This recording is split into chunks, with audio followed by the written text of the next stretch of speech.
Buenas tardes a todos y a todas. Vamos a comenzar la tertulia organizada por la sección de formación y debate del Ateneo de Jerez, en consonancia y cumpliendo el plan de trabajo trazado hasta el próximo mes de junio.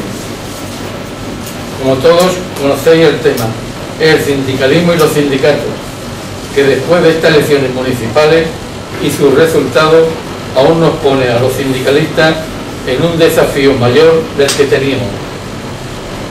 Desde hace tiempo, uno de los grandes objetivos de las políticas neoliberales ha sido y sigue siendo atacar y debilitar a las organizaciones obreras, aprovechándose del miedo que ha producido durante la crisis en los trabajadores y las trabajadoras. Intentan demostrar la inutilidad de los mismos, difamando a sus líderes, culpando de baja productividad, de estar vendidos, gastando mucho dinero y un largo etcétera. Críticas destructivas incluso por políticos, técnicos y catedráticos que sin haber puesto un pie en el sindicalismo de clase se atreven a injuriarlo.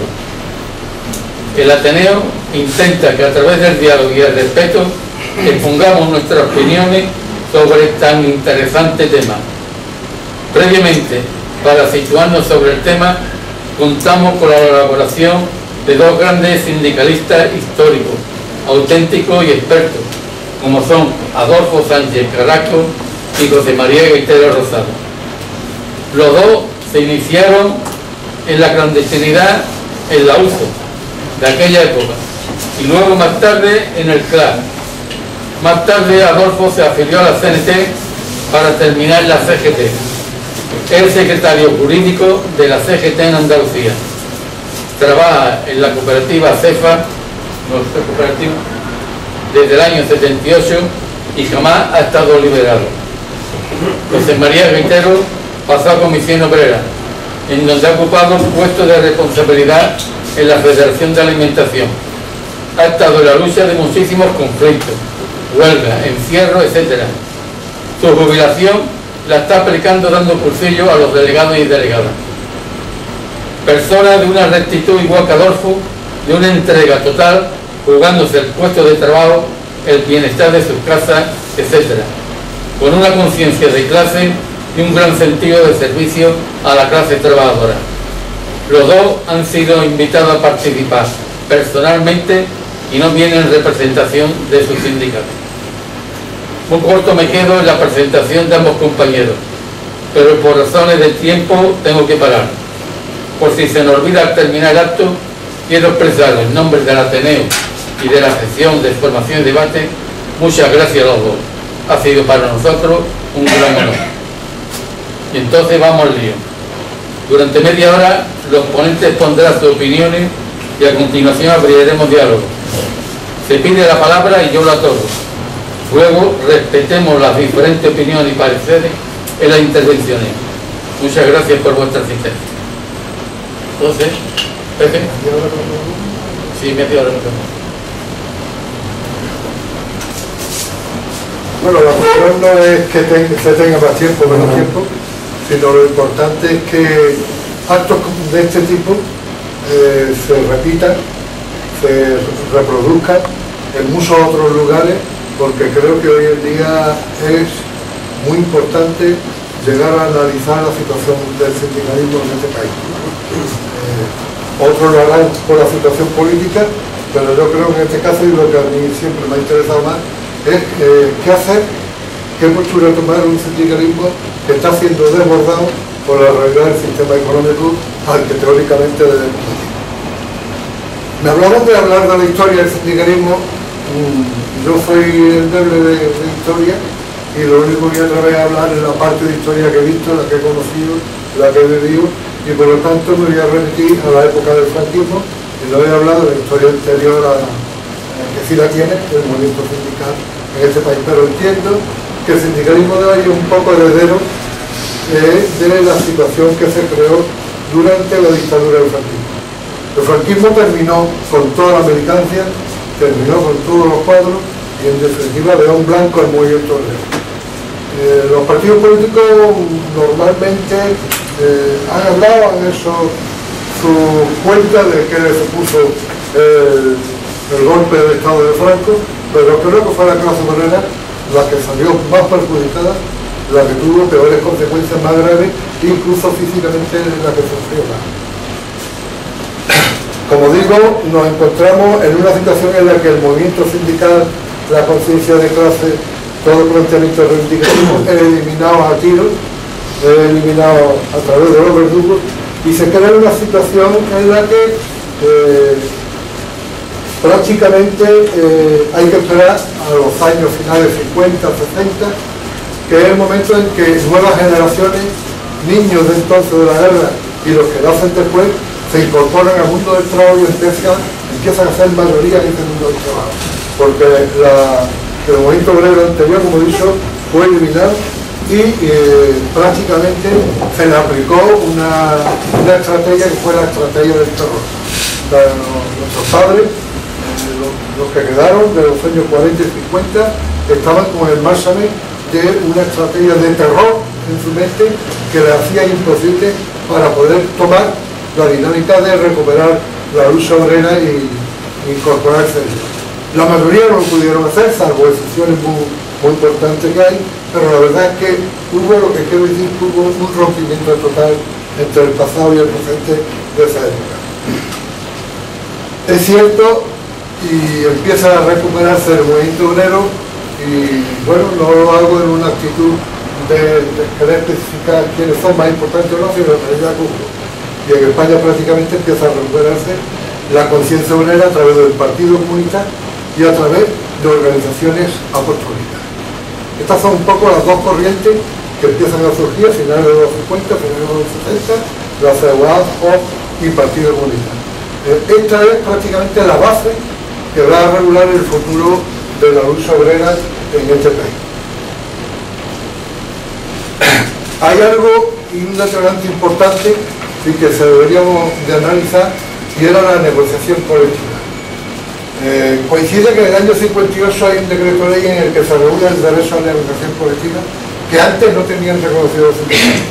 Esto era una reclamación internacional en la que Franco, peleando por ser reconocido, empezó a ceder, y el decreto ley de negociación colectiva del año 58 dio el espacio necesario para que se desarrollara el movimiento obrero. O sea, dio los motivos suficientes para que tanto militantes descendientes del mundo cristiano como el Partido Comunista pudieran tener la oportunidad de actuar sindicalmente, no con su sigla, pero sí actuar sindicalmente. También se dio otro hecho, la huelga de la Minado Anda, que yo entiendo que ahí es donde prácticamente se dio el primer alzagonazo del movimiento obrero en este país, una huelga muy larga, producida a finales de los primeros 60, dio lugar a la constitución de lo que llamaban comisiones obreras.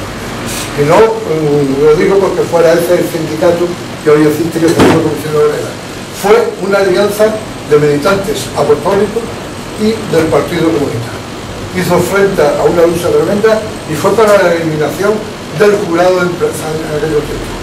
La ley de negociación colectiva le dio potestad para negociar, y entonces se plantearon eliminar el jurado de empresa, que era del sistema vertical, y por lo tanto era llegar a poner organizaciones obreras al frente de la negociación y la representación de los trabajadores.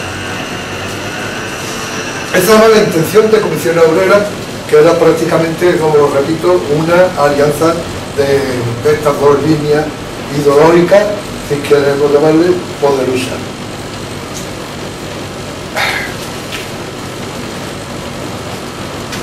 Eso trabajo como experiencia, y bueno, yo en verdad me voy a referir mucho a lo que he vivido aquí, no a nivel nacional e internacional, o había otras connotaciones, pero eso trabajo como experiencia de que hubiese un pacto en los primeros 60, hubiese un pacto de estos movimientos apostólicos, ya algunos encauzados y militando dentro de la USO, y otros del Partido Comunista dispuestos a constituir Comisión Obrera. La idea que tenía entonces el Partido Comunista era que Comisión Obrera tenía que aglutinar todo lo que fuera movimiento obrero, y por lo tanto, bueno, no asumía que hubiese posibilidad de una pluralidad en ese momento, solamente asumía de que, bueno, había unos militantes ahí de ascendencia cristiana que merecía la pena agruparlo, y de eso aquí en Jerez se dio hacia el año 62 la primera reunión de la provincia de Cádiz, en la que Comisión Obrera, USU, pero que ellos habían convocado en verdad los movimientos apostólicos, se reúnen y acuerdan ir a la toma del vertical. Es una estrategia que se repite a nivel de todo el Estado, y que aquí se toma muy en serio, bueno, y se practica. De eso podemos decir que, vamos, no por pegar un salto, pero que en el año 75-76, cuando muere Franco, la mayor parte de la estructura del vertical está ocupada por militantes de USU y por militantes de Comisión Obrera. Es algo que condicionó, en verdad, el movimiento sindical en esta situación. Con la democracia hay algo que el movimiento obrero nunca debe perdonar o debe tener en cuenta a la hora de valorar cómo se dio y en qué condiciones se dio. Y se dieron unas condiciones en las que la clase obrera, el movimiento obrero, quedó aislado totalmente del proceso democrático. Quedó aislado totalmente del reconocimiento de la militancia, de la lucha y de la consideración que la clase trabajadora organizada podía tener en incidir en esa democracia. Primero, y yo creo que algunos aquí lo reconocen, se reconoció a todos los partidos políticos, y posteriormente ya se empezó a reconocer legalmente a los sindicatos. El sindicato vertical duró hasta el año 77. Y ya en esa fecha los partidos políticos tenían entidad propia, estaban organizándose, reuniéndose, teniendo acuerdos. Y el botón de todo esto es el llamado Pacto de la Moncloa. El llamado Pacto de la Moncloa, que muchos desde aquel tiempo, no porque le dáramos razón ni fuéramos más sabios, criticaban porque entendíamos que era un pacto de políticos y no de trabajadores, y llegamos a tener fricciones, las primeras fricciones que hubo con Comisión Obrera, con UGT, pues entendíamos que se estaba dando un protagonismo a esa futura sociedad en la que el sindicalismo iba a ser el ente marginal. La clase obrera iba a ser, de nuevo, en cualquier tipo de democracia que plasmaran ellos, iba a ser la marginal. Y de eso así se dio. En el Pacto de la Moncloa se habló de salarios, se habló de condiciones sociales, se habló prácticamente de regular una base para sostener al movimiento obrero, para condicionar al movimiento obrero, tanto es que incluso se hicieron negociaciones colectivas en una democracia en la que el tope salarial estaba impuesto por el Pacto de la Moncloa. O sea que tampoco, bueno, hay defensores del Pacto de la Moncloa que lo respeten, me parece muy bien, pero en aquel tiempo lo vivimos así. Lo vimos como una imposición de la clase política hacia el movimiento obrero. Hay algo que creo que en ese momento, el debate que se inició un poquito y que creo que se debía de recuperar, sería bueno recuperarlo, no puedo volver atrás, y era la representación de los trabajadores en el ámbito de la empresa. Ese debate se abandonó, porque la dinámica, la realidad, el tener que atender una gran necesidad de cosas, el sindicalismo tenía pocos medios y muchos problemas delante, pues lo olvidaron, y eran las secciones sindicales de representación de los trabajadores en la empresa, las secciones sindicales o comités de empresa.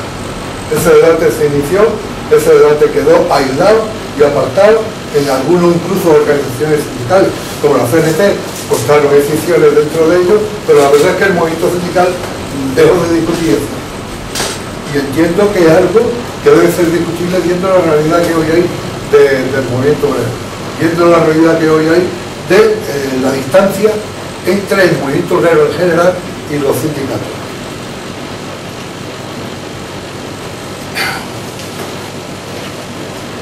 No sé, la situación actual, yo voy a pasar a esa según el tema que nos habéis puesto, y es que yo entiendo, para bien o para mal, se ha consolidado lo mismo que el bipartidismo, el bisindicalismo. El sistema de representación de los trabajadores se ha condicionado y se beneficia. Está en la estructura del país así montado de tal manera que sea así.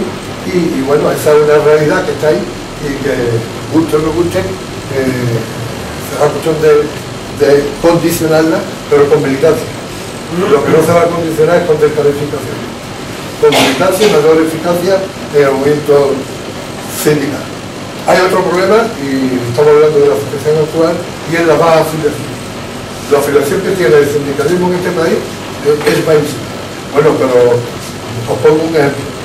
si todos los afiliados que hay en los sindicatos distintos de este país lo comparáramos con los afiliados que tienen los partidos políticos, resulta que tenemos más afiliados los sindicalistas que los partidos políticos. Sin embargo, pintamos menos la sociedad. Creo que eso es algo que nos debe hacer reflexionar. ¿Cómo podemos tener más afiliados y a veces tener menos capacidad de movilización que puedan tener, por ejemplo, los partidos? Porque las estructuras están montadas de esa forma. Los medios que tiene un partido político no son iguales. Bueno, pues yo creo que es una reflexión, es una realidad que hay y que debemos de plantear. También hay otro problema, y es que cuando se consolida el sindicalismo, ¿verdad?, como sindicato de masa, tiene que dar respuesta a todo un mundo del trabajo muy amplio, con un sindicalismo que no está enclavado, que no está con representación coherente e importante dentro de ese movimiento obrero. Eso trae consigo que los sindicatos montan unos aparatos sindicales, y me estoy refiriendo en este caso a los dos sindicatos, montan unos aparatos que prácticamente les hace ser esclavos de esos aparatos. Prácticamente necesitan unos medios para atender las grandes necesidades que le hacen insolventes, incapaces económicamente de poder atender y con buena capacidad ser eficaz ante las demandas que el movimiento obrero está dando. Como digo, no estoy intentando ser ni anti, ni pro, ni otro, sino sencillamente tratando de ser sincero en la realidad que venga.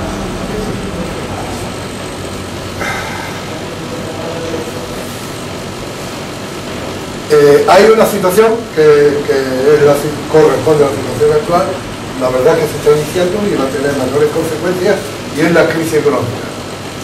Yo no sé si hacer un largo discurso, pero me lo voy a ahorrar, de que la situación económica tiene otros análisis y otras realidades que incluso superan nuestro país, nuestro continente, y por lo tanto no digo que no merezca la pena. Creo que merece la pena, y para el movimiento obrero, si es internacionalista, pues más que nunca merece la pena que mire el desarrollo del capitalismo, porque de lo contrario nos vamos a quedar aquí con los fogonazos que nos dan, con funciones, con caída de un partido, entrada de otro, cuando en realidad no se está jugando ninguno de los intereses que dicen que se defienden. Se están jugando con intereses económicos internacionales, y eso el sindicalismo creo que lo debe tener en cuenta, debe analizarlo y debe reflexionar, porque de lo contrario va a pasar como siempre. El sindicalismo va a entrar del capitalismo. O sea, cuando el sindicalismo se crea en el mundo es porque hay un capitalismo feroz, incruento y que está explotando al pueblo. Pues entonces se crea el sindicalismo. Ahora no está pasando igual. Se está dando un proceso nuevo del sistema económico internacional y el sindicalismo creo que no la ve venir. Tampoco la ve venir como el DCE, sino sencillamente que creo que esa es una incógnita que no se está planteando con seriedad. Claro, yo el otro día hablando con un compañero le decía, bueno, ¿de qué le sirve a Zapatero obedecer a la Merkel, cortar las pensiones, poner problemas de edades, congelar la pensión? Algunos nos han bajado la pensión porque no han subido el RTP, algunas que personas no han subido el RTP y me han congelado la pensión, me han bajado la pensión. Bueno, ¿de qué le sirve eso si idea un movimiento obrero capaz de luchar y volver a recuperar eso a través de la lucha? El mayor éxito del capitalismo europeo e internacional es mermar la capacidad de influencia del movimiento obrero, de las organizaciones obreras. Porque si yo le quito algo y los desmantelo, no me lo van a volver a reconquistar. No me tengo que plantear esa lucha de tener que ceder ante la presión.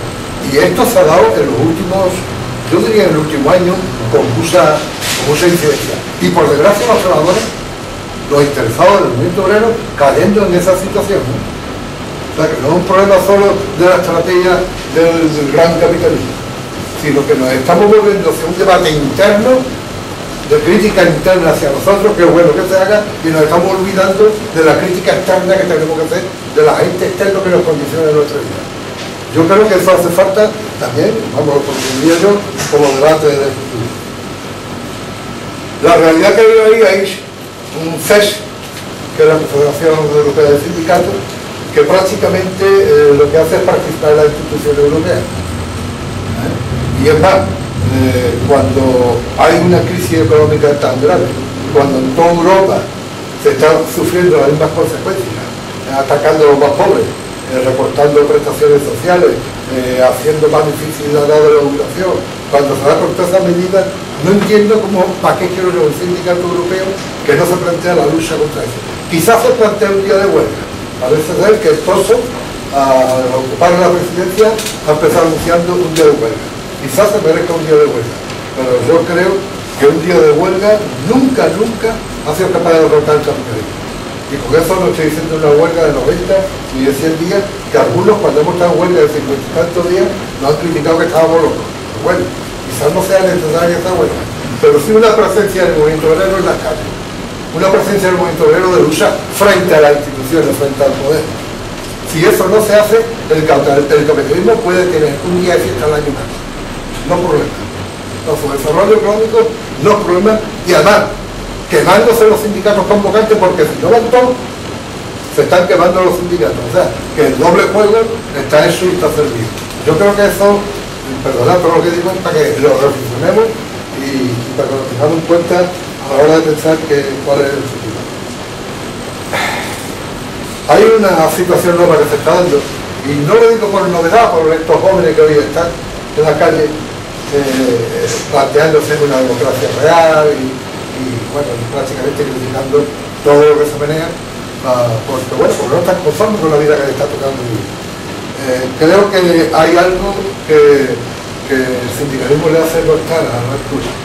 Las últimas movilizaciones de Francia, por ejemplo, y las que se pueden dar en España, siempre he visto que, como he dado la observación que eso es a través de lo informativo, los estudiantes, los jóvenes han ido a la calle y detrás de los sindicatos han hecho convocatorias. O sea, hay un desplazamiento, hay un andar detrás sin llevar el paso del movimiento sindical, ya no solamente en España, sino a nivel europeo.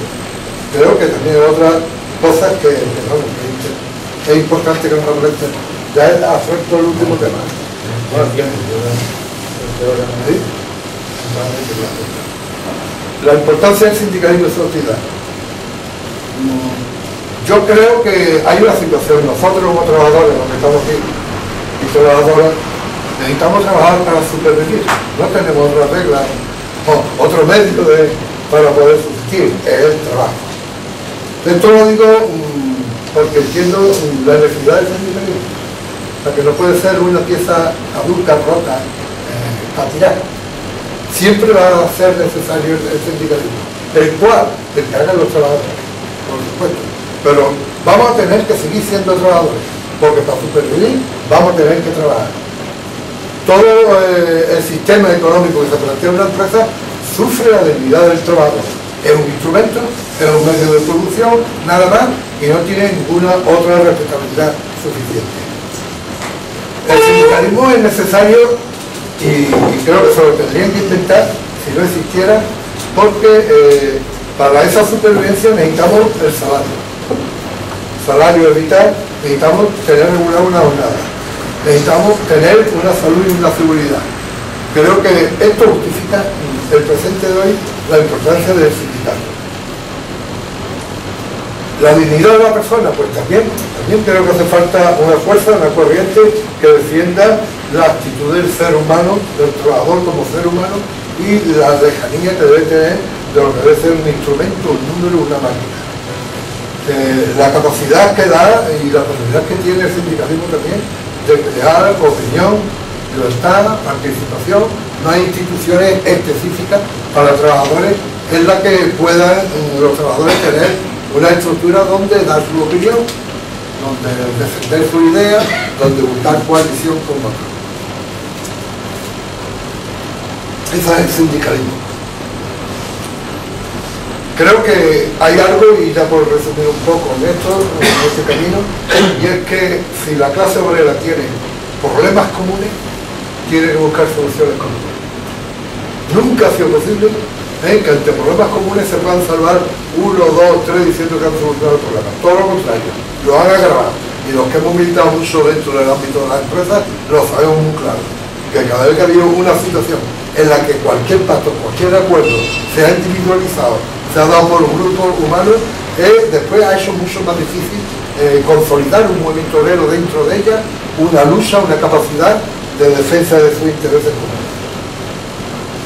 Como insisto en eso, el sindicalismo será vital, será necesario, siempre y cuando que los problemas comunes no haya, o el único medio que tiene es una defensa común, que es el sindicalismo. El sindicalismo tiene otro valor, y estoy hablando de forma genérica, que es partir de una pluralidad hacia la unidad. Yo creo que es un valor del movimiento obrero histórico y que debemos desarrollar y elaborar. El mejor valor que ha tenido siempre el movimiento obrero ha sido que unas vidas plurales, muy distintas una de otra, le hace confluir en unos planteamientos y le hace luchar hacia una dirección. Eso, entiendo, es un valor que debe de cuidarse, que debe elaborarse, y no debemos ser intransigentes unos con otros, porque cuando hoy no coincidimos, mañana la realidad nos puede hacer coincidir. Y por lo tanto, no debemos de considerar, y en esto lo recuerdo yo, en épocas de los años 50, 60, había compañeros que estaban con ellos o estaban contra ellos. Claro, esto, con todo el respeto, me refiero un poco a antiguos militantes del Partido Comunista, en aquellos tiempos, o eran del Partido Comunista y no entraba en su línea, o normalmente era en amarillo, está con la patronal y tal. Esa dialéctica dentro del movimiento obrero siempre ha roto. Nunca ha llegado al mayor valor que podemos tener el movimiento obrero, que es la unidad.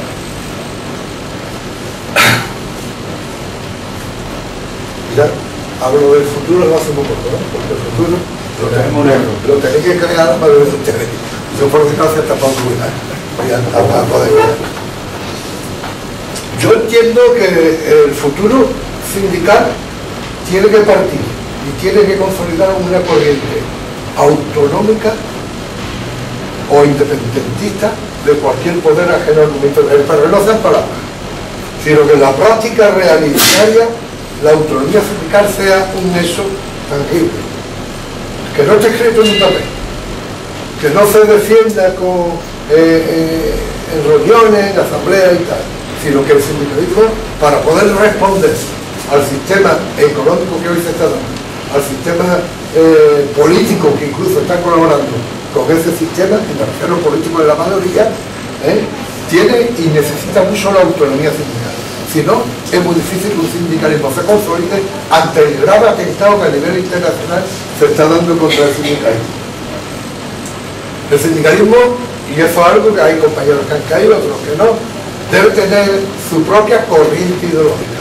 Y con esto no digo que sea una corriente ideológica estanco, que sirve para definirme exclusivamente con los míos, y los que no compartan esto no son míos.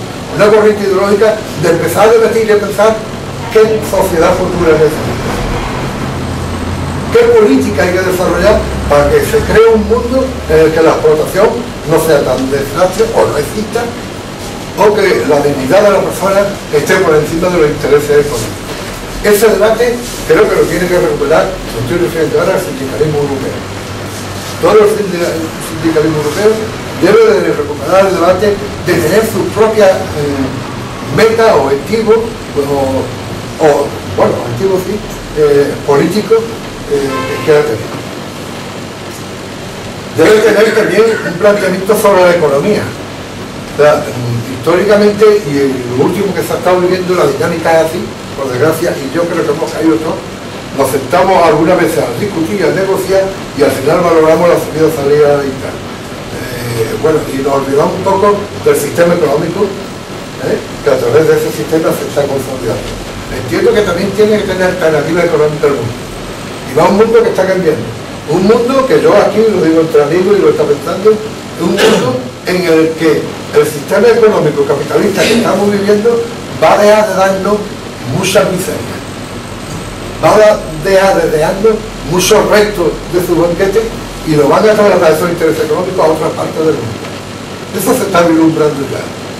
Yo me acuerdo no hace mucho cuando decían los chinos se incorporan y tal. Cuando vendamos los chinos, los agentes de una copita de vino cada uno nos vamos a poner, bueno, pues los chinos nos están inundando con sus productos, con su comunicación. Eso es una potencia económica que está ahí. Y en esa potencia económica que se va a imponer en el mundo, va a dar lugar a que el eje central de la economía internacional cambie de sitio.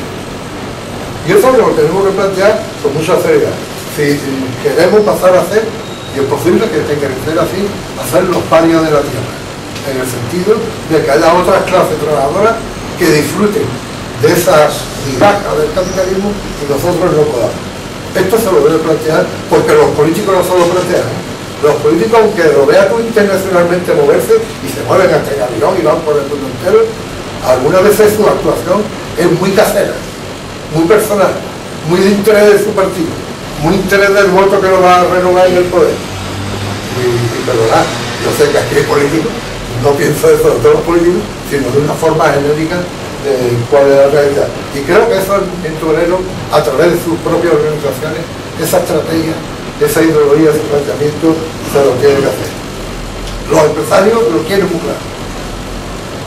Los empresarios no se van a pelear por patria, no se van a pelear por Europa, sino sencillamente se van a pelear y van a instalarse y van a comerciar con aquello que les den más beneficios. ¿Verdad? Una realidad que la tiene el empresario y que no la discute. Sencillamente lo único que van a hacer es aliarse en cada momento con la rentabilidad y además en una sociedad totalmente que acepta y admite eso. Es verdad, se invierte donde se gana, donde no se gana, no se va a invertir. Creo que hace falta otra estructura de país, de Estado, de política, porque de lo contrario entiendo que la catombe que se está acercando económica y sobre todo a nuestro mundo va a ser muy, muy importante y muy traumática.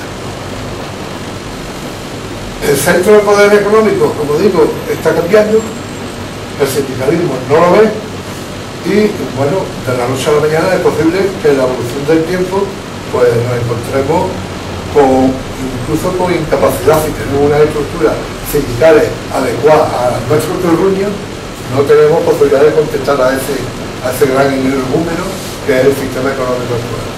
Eso es algo que yo no estoy dando soluciones, no voy a dar, porque por desgracia no las tengo, no me siento capacitado para eso, pero sí es algo que creo que es un reto que tiene el mundo sindical, el mundo de la clase obrera del futuro.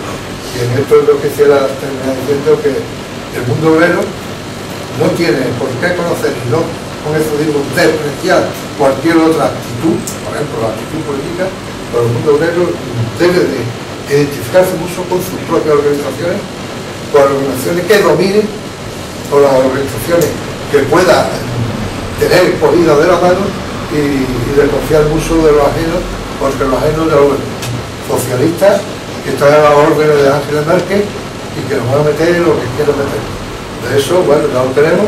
Hoy en día la patronal ha dicho que hay que negociar condiciones laborales, que hay que negociar y con más fuerza y con más exigencia que hasta ahora había dicho. Eso demuestra que se sienten victoriosos, que han dado un paso adelante y que el movimiento sindical posiblemente y por desgracia pues, no está a la altura de la situación y tenga que hacer un esfuerzo para ponerse a ese nivel. Nada más, colega. Muy bien. Al final aplaudimos con más fuerza. Muy bien, José María ha dejado caer bajo de la mesa una cantidad de aspectos que creo que después en el coloquio podremos recuperar. Bueno, pues a continuación tenemos al compañero Adolfo, que es toda la palabra suya. Pero vamos a ver, yo voy a intentar, en el correo que me mandaron los compañeros del Ateneo me ponían una serie de puntos y de temas a discutir, pero como casi nunca yo le hago caso a los puntos y a los temas y a esas cosas, yo lo que me voy a limitar a plantear, o por lo menos así lo entiendo, de la historia voy a pasar rápidamente y simplemente voy a intentar esbozar una especie de foto de por qué nace el sindicalismo, cuáles son los motivos que originan que surja, que los obreros decidan en un momento de la historia asociarse y agruparse, y pasar rápidamente a plantear cuál es la foto actual, prácticamente de un año hasta aquí, y que entre todos juzguemos si es necesario que los trabajadores estemos asociados o no. Seguramente ningún rigor científico lo que yo vaya a plantear, fecha prácticamente no voy a dar ninguna porque para eso están los libros, cifras, los periódicos nos están inundando constantemente con cifras, y simplemente intentar dar una serie de ideas, de razones, y de intentar que entre todos luego, cuando lleguemos al debate, reflexionemos y intercambiemos opiniones. Por supuesto, yo voy a intentar, voy a intentar de no hacer, o sea, no plantear una crítica ni ningún tipo de descalificación, pero para mí es inevitable hablar de sindicalismo y no plantear un modelo sindical al que yo le he dedicado mucho más de la mitad de mi vida. O sea, inconscientemente me va a salir. Yo no tengo ánimo de molestar a nadie ni de descalificar a nadie, sino simplemente defiendo una forma de hacer sindicalismo a la que yo le he dedicado más de la mitad de mi vida, y bueno, creo que es la que es posible, o la que yo entiendo que es la idónea. Entonces, en principio, hablar de fecha ya he dicho que no lo voy a hacer. O sea, el sindicalismo más o menos se puede decir que nace prácticamente casi a la vez que el sistema capitalista, o sea, con la revolución industrial, cuando de alguna manera se pasa de la producción artesanal y de la producción que abastecía un mercado concreto a una producción a gran escala. Se pasa del taller a la fábrica, se pasa a sustituir la mano de obra manual por la máquina, y todo eso pues va planteando que una forma de agruparse de una manera distinta, de la organización de la empresa y de otra manera distinta, y sobre todo pues requiere una cuestión importante, que es la que siempre ha ido moviendo al sistema capitalista, y es capital, obtener el máximo beneficio a costa de lo que sea, y intentar plantear esa serie de cuestiones.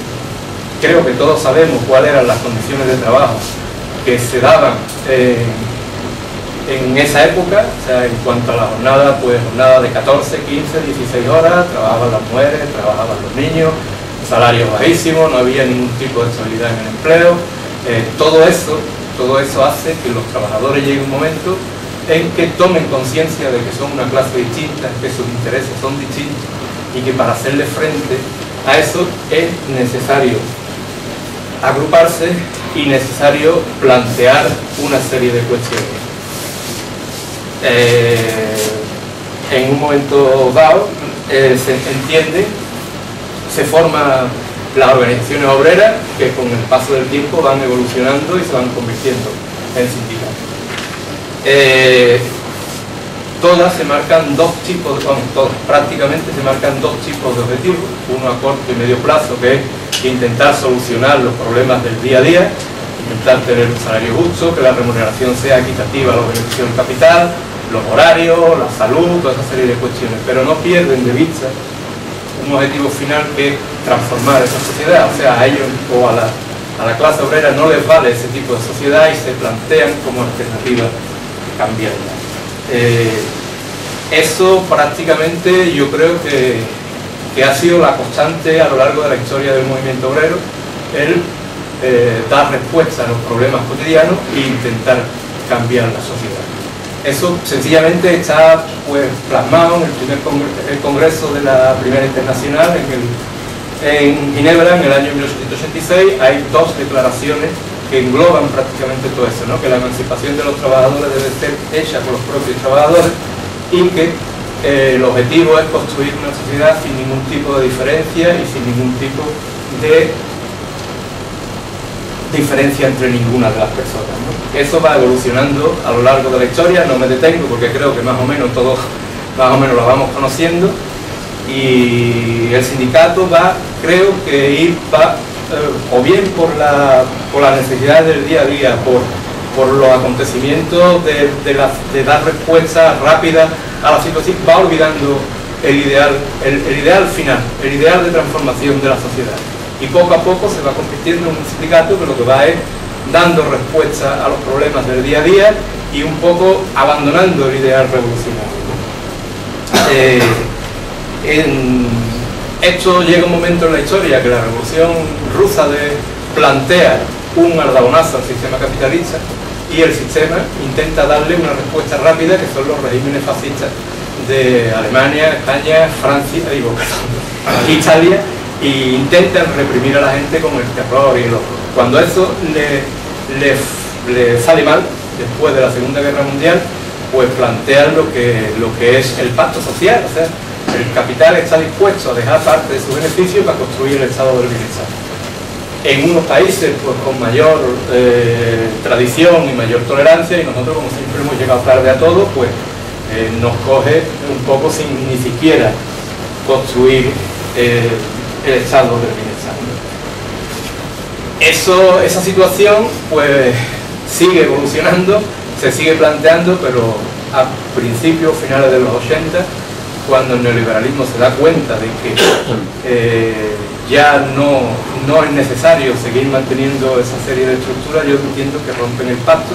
Cuando Margaret Thatcher y Ronald Reagan acceden al poder, deciden romper el pacto y de alguna manera plantear otra política totalmente distinta y otra política de aplastamiento y de un poco de desmantelamiento de la mayoría pues, de organizaciones obreras, tanto partidos como sindicatos. Y yo paso muy rápido porque a mí creo que lo que nos interesa es un poco centrarnos en la situación actual y fundamentalmente de un año para acá. O sea, de un año para acá el sistema no solo nos ha desposeído de los medios de producción, de la plusvalía, de nuestros salarios, sino nos ha desposeído también de nuestra cultura, de nuestra forma de entender la cultura y de entender las relaciones. Entonces se nos presenta como el tema de la crisis como si esto fuera algo inevitable, como si esto fuera algo que pasa rápidamente, algo súbito, algo que aparece de buena primera sin ningún tipo de... y que tiene que ser así, o sea que no hay ninguna fórmula de plantearlo. Y desde mi punto de vista esto no es más que un episodio de la lucha de clase, o sea, un episodio más de la lucha de clase de toda la vida. Y entonces para intentar afrontar esto yo creo que deberíamos de reflexionar y tener unas pocas de ideas claras, por lo menos las mínimas. Yo creo que en el espacio de tiempo que tenemos pues no sería bueno detenernos, primero que no habría tiempo para detenernos en todas, ¿no? Pero por lo menos da unas pinceladas para que entre todos podamos plantear. O sea, los episodios de la lucha de clase tienen múltiples episodios y múltiples expresiones. O sea, en los momentos de bonanza económica pues el capital nos ha ido dejando sus migajas y nos ha ido planteando una serie de situaciones donde la gente de alguna manera pues ha ido disfrutando de una serie de repartir la miseria, poco y más o menos. Y otra de los episodios serían los tiempos de crisis en el que podríamos estar ahora, ¿no? Entonces, explicarnos la crisis, yo creo que ya todos más o menos la sabemos, ¿no? El tema de que se instaura un capitalismo totalmente distinto, donde no se producen bienes de producción para intentar plantearlo y venderlo y llegar a la carrera de sacar el máximo beneficio, sino que se hace un capitalismo de laboratorio, de ficción, donde se intenta especular pues con todo el tema del sistema financiero. O sea, se instaura un poco lo que es el capitalismo financiero, ¿no? Y empieza por ahí hasta que eso de alguna manera se produce pues el crash en Estados Unidos, que nos salpica luego a todo el mundo y prácticamente se quiebra el sistema capitalista. O sea, el sistema entra realmente en crisis y de alguna manera pues no sabe o en un principio no entiende por dónde tirar, ¿no?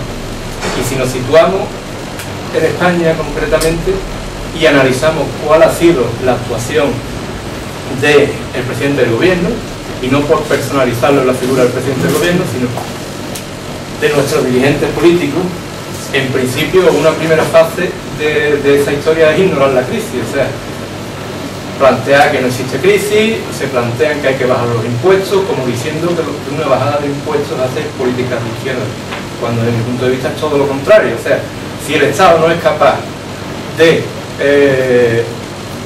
obtener ingresos, difícilmente va a poder mantener una serie de servicios como la sanidad, la educación, y a la gente menos pudiente realmente necesitamos esa serie de servicios y esa serie de derechos que nos tienen que ir prestando. Seguramente a la gente más pudiente no le necesita. Por tanto, decir que una bajada de impuestos es hacer política de izquierda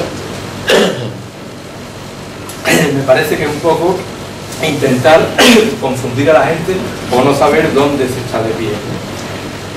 En un segundo momento de la crisis, su postura es intentar ocultarla y plantearse por una política keynesiana de inversión. de inversión pública para intentar estimular, aumentar el gasto público, para intentar crear empleo, dar una mayor protección social, y esa es la segunda situación que se plantea, ¿no?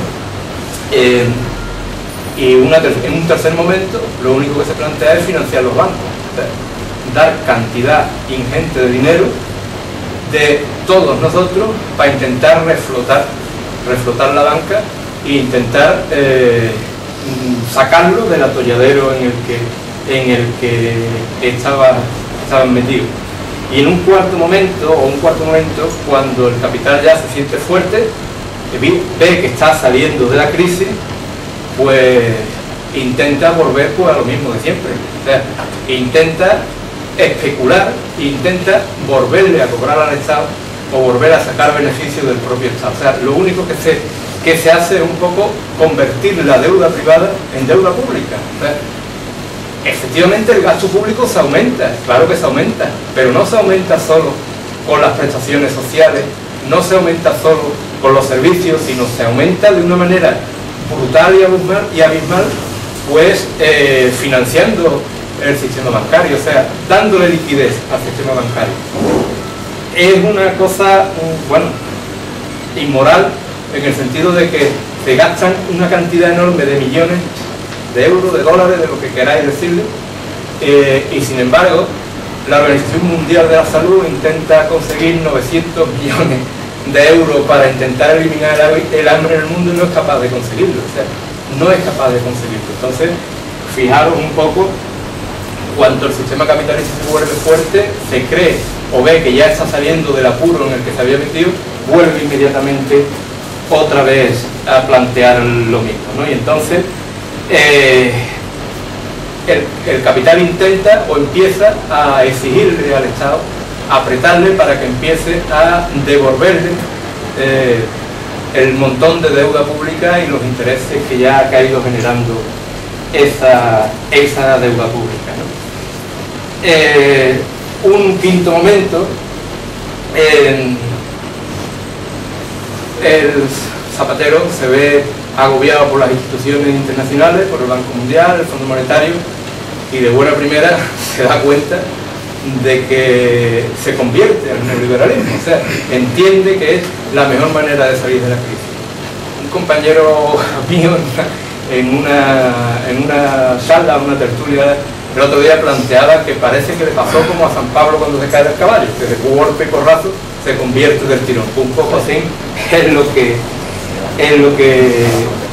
que le pasa un poco a Zapatero, y sería plantear una serie de medidas para hacerle frente a las recomendaciones que le vienen haciendo las instituciones internacionales. Fundamentalmente esa serie de medidas, desde mi punto de vista, han supuesto, o creo que van a suponer, desposeer de derechos pues, a una generación entera, o sea, desposeer de los derechos que a nosotros y a nuestros antepasados le han costado le han costado un montón de esfuerzo, incluso con sus vidas, de conseguir una serie de historias. Pues este hombre, por no personalizar, sino se la carga de un plumazo y se concretan en una serie de medidas que le podríamos dedicar, o por lo menos yo creo que le deberíamos dedicar un poco de tiempo, y es, la primera de ellas es el decreto 8/2010, que no es ni más ni menos que la reducción del 5% de media al salario de los empleados públicos. Con esto consigue dos cuestiones, además de rebajar parte de esa deuda, de alguna manera poner de pantalla para el resto de trabajadores lo que puedan ir suponiendo la negociación colectiva de los futuros convenios. Si a los empleados públicos no solo no se le ha aumentado, sino que se les rebaja, pues imaginaros qué es lo que supone eso, o qué referente le supone eso para la patronal. Cuando antes decía que había que bajar impuestos, pues inmediatamente cambia, sube el IVA, quita los 400 euros de deducción del IRPF, que de alguna manera esos 400 euros suponen una subida de impuestos para la gente que tienen menos ingresos o que tienen un nivel salarial distinto, pero no se plantea volver a poner el impuesto el impuesto de asociaciones, de donaciones y donaciones, ni se plantea subir el 1% de los impuestos de la SICA en los paraísos fiscales, sino simplemente se plantea volverle a recortar a las clases trabajadoras, volverle a recortar sus derechos. Con esto lo que yo creo que se consigue es intentar volver a los niveles salariales de hace 10 y 12 años en poco tiempo, ¿no? Yo entiendo que en ese momento ya el movimiento obrero, el movimiento sindical, tendría que haber respondido de alguna manera, por determinadas cuestiones, unos por una cosa y otros por otra, que ya cada cual lo analice desde su punto de vista. Pues no se hizo absolutamente nada y se dejó todo para septiembre, y cuando llegamos a septiembre ya se nos había aprobado la reforma laboral. La reforma laboral ni más ni menos supone otro recorte más a los derechos que se habían conseguido en un montón de tiempo, ¿no? Se reducen fundamentalmente las indemnizaciones, prácticamente se quedan, o por cualquier motivo se pueden quedar en 20 días, y de esos 20 días 8 te paga el fondo, le cuesta a la empresa 12, voy muy rápido porque será por defecto, cuando entramos en un tema jurídico me da por extenderme, ¿no? Pero intentaré cortar. Se facilita nuevamente el despido, se bonifican las cotizaciones de las empresas a la seguridad social y las indemnizaciones también, se facilitan las cláusulas de huelga en los convenios, debilitando pues lo que aún más la fuerza de los trabajadores frente a los empresarios. En conclusión, yo creo que lo que se hace es precarizar las relaciones laborales desde su inicio. O sea, se entra en el mercado de trabajo con un contrato precario, se mantiene uno en el mercado de trabajo con la flexibilidad a la carta, porque en cualquier momento te pueden la movilidad funcional, la movilidad geográfica, te pueden plantear el que tú pidas la suspensión de tu contrato de trabajo porque no estés de acuerdo con una modificación sustancial de tus condiciones de trabajo, y de alguna manera se flexibiliza lo que es eso. Y además se sale del mercado de trabajo también con la flexibilización y a voluntad del empresario, o sea, sin ningún tipo de cortapisa. Y si después tú sufres cualquier tipo de salida del mercado de trabajo, bien por jubilación, accidente, por otro tipo de cosas, ves precarizado tus ingresos, porque tanto se ha precarizado las pensiones, tanto de jubilación como de invalidez, ¿no?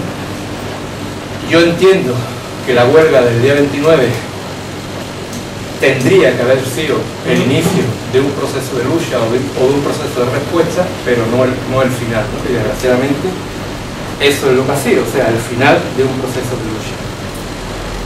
Eso dio lugar a los presupuestos generales del Estado de 2011, donde se vuelven otra vez a recortar historias. Se congelan las pensiones, se congelan los puestos de trabajo público, se elimina la ayuda, el famoso cheque de los 2.500 euros, se reduce la inversión pública de una forma drástica, o sea, lo que antes era una política keynesiana de meter dinero público para intentar paliar la crisis, eso se cambia totalmente y se plantea reducirla. Se le vuelve a rebajar las cotizaciones a los empresarios, bonificando los contratos y bonificando toda una serie de situaciones, pero se sigue manteniendo el 1% en la SICA, o sea, en lo de los paraísos fiscales. Y se continúa en enero con la reforma de las pensiones. La reforma de las pensiones supone, pues yo creo que una ley para marcianos. Vamos, digo para marcianos porque desgraciadamente los que estamos en esta mesa y algunos de los que están allí o están frente, prácticamente vamos a conseguir jubilarnos. Pero dada la precariedad en el empleo que hay hoy, la forma de cotizar, la forma de permanecer, ¿quién va a conseguir 37 años y medio de cotización para tener derecho al 100%? Lo único que se pretende con esta reforma es ni más ni menos que potenciar los planes de pensiones privadas, sino a razón de que salen los bancos ahora planteando tantas ofertas y tantas historias de planes de pensiones privadas. ¿Por qué? Porque nadie va a tener derecho a la pensión contributiva si seguimos en esta misma historia. Nadie va a tener derecho a la pensión contributiva. ¿Por qué?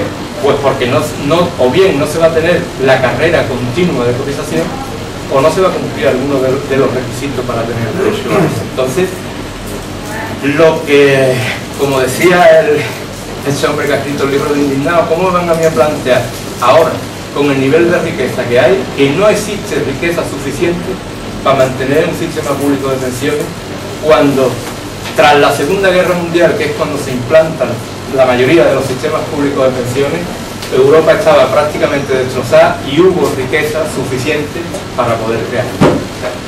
Si nos paramos un poco en los argumentos, que no me quiero extender, yo creo que voy bien de tiempo, pero los argumentos que dan, yo los califico como la mentira un poco para justificar ese desmantelamiento. O sea, el plantearnos que no se va a poder mantener el sistema público de pensiones por el tema del gasto, eso se vaticinó en el año 91, fue la primera vez que se vaticinó. Se decía que para el 2006 ya estaría arruinada la seguridad social si no se tomaban medidas. Estamos en 2011, la seguridad social sigue en pie y nadie le ha pasado factura a los teóricos que plantearon esa historia. Hay otra parte de teóricos que plantean otras cuestiones. Cuando te plantean que no puede superar el 9% del Producto Interior Bruto, en Francia ya se está superando, están en el 15%, en Italia también están en el 3 y pico y no se han arruinado, ¿no? O sea, y yo creo, desde mi punto de vista, el sistema público sigue siendo viable.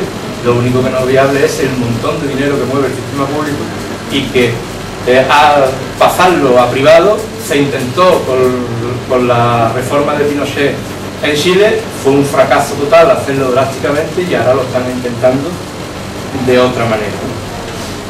Y por tanto, ese es otro punto más de recorte, otro punto más que yo creo que nos vuelve a poner como en los albores del movimiento obrero. Si nos ponemos a pensar en cómo se está en el mercado de trabajo, la mayoría de los contratos son de 4 horas y se trabajan 14.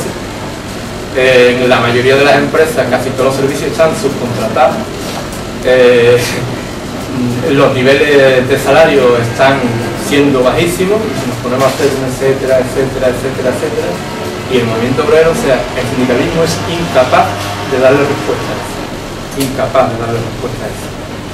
Y lo que se nos aplaza es la reforma de la negociación colectiva, que se ha dejado para, yo creo que eso ya es la guinda que le van a poner al pastel para terminar de cargarse los pocos derechos que nos siguen quedando, ¿no?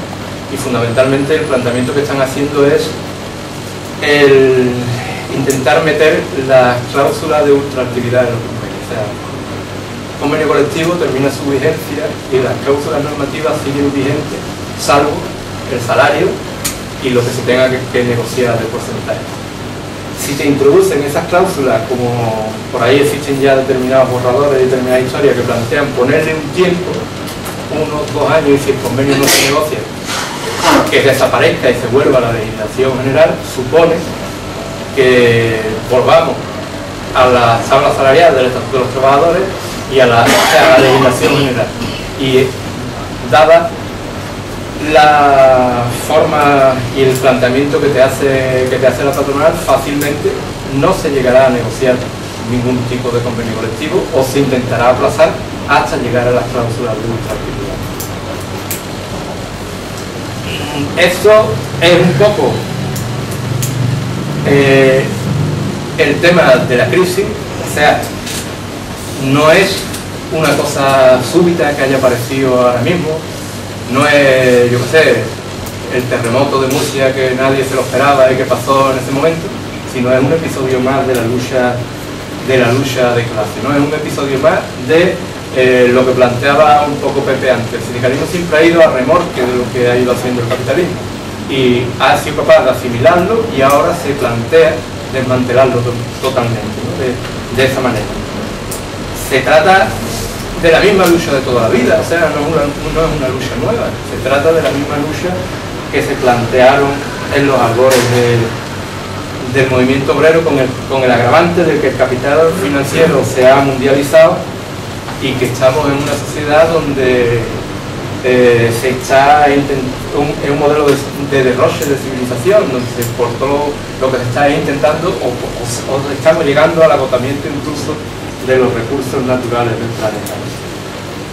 Hasta hace, pues, yo qué sé, poco tiempo, pues prácticamente siempre hemos estado esperando de que surgiera algo, de que de alguna manera algo nuevo, alguna cosa, la gente joven se moviera, algo pasara, y lo que últimamente o lo que ha ido pasando con el tema del 15M no es que yo piense que sea la solución, pero por lo menos una esperanza, ¿no? Y algo nuevo se está moviendo, algo hace que mire para atrás y que haya posibilidad de poder tener relevo, y va a depender de... y además, yo he estado intentando estos últimos días y yéndome pasando por allí, y aunque existe un sentimiento de mucho rechazo hacia tanto los políticos como los sindicatos, pero sí hay una historia que es un montón de cuestiones que el movimiento obrero siempre ha ido defendiendo, ¿no? El tema del asamblearismo, de no ser manejado por nadie, de intentar dar respuestas, o sea, creo que un poco hay posibilidad, o puede haber posibilidad de algo, si se es capaz de encauzar y de plantear esto. Entonces, ¿es factible el sindicalismo? ¿O hay futuro? Yo entiendo que sí, que hay futuro, pero nos tendríamos que repensar un poco qué tipo de sindicalismo, qué organización, y bueno, yo creo que por lo menos lo que yo defiendo es un modelo de asociación de trabajadores que sea anticapitalista, que sea de clase, es decir, que no sirva para plantear y defender los intereses de los trabajadores, que esté abierto a todos los trabajadores, como planteaba Pepe antes, que sea autónomo, pero que realmente sea autónomo, sea autónomo de cualquier poder político, económico, religioso, que se plantee la autogestión, porque yo entiendo que los individuos tenemos que ser protagonistas de nuestra historia, o sea, los trabajadores tenemos que decidir sobre los medios de producción. La gente que vivimos en un barrio o los ciudadanos tenemos que decidir cómo queremos las escuelas, de qué manera queremos la cultura, los hospitales, cómo se tienen que organizar, o sea, que seamos protagonistas de nuestra historia, que no nos condicionen y nos vean. Efectivamente, una organización que sea federalista, o sea, que a través de un pacto federal libre yo pueda asociarme con la gente de mi entorno y cuando no esté de acuerdo por largarme y yo tenga mayor historia y por supuesto internacionalista, ¿no? Para que estemos por encima del Estado, seamos capaces de plantear cuestiones para que no nos tenga que separar ningún tipo de frontera ni de Estado, y sobre todo una cosa muy importante que tenemos que, o por lo menos creo que hay que regenerar la vida sindical, o sea, tenemos que hacer una práctica donde exista la democracia directa, donde tengamos los menos intermediarios posibles, que exista la participación de los trabajadores de una forma real o que propiciemos los cauces, que nuestra actuación sea transparente y basada en la solidaridad y el apoyo mutuo. Y lo mismo que el movimiento del 15M critica, incluso nosotros mismos muchas veces, la profesionalización de los políticos, pues que intentemos por todos los medios evitar la profesionalización de los trabajadores, o sea, de los sindicalistas.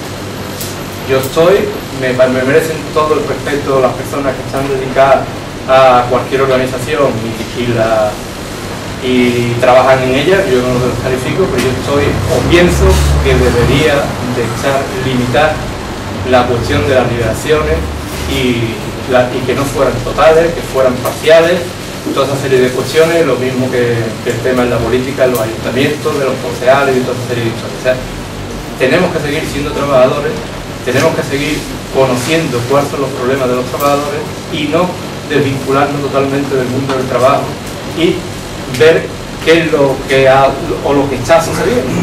Que ya te digo que yo no critico a nadie y generalizar siempre es injusto, pero normalmente creo que la persona que se lleva 20, 30 y montones de años más retirado del mundo del trabajo difícilmente puede sentir ni representar los problemas de los trabajadores. Con esto yo termino y empecemos a hablar. Bien.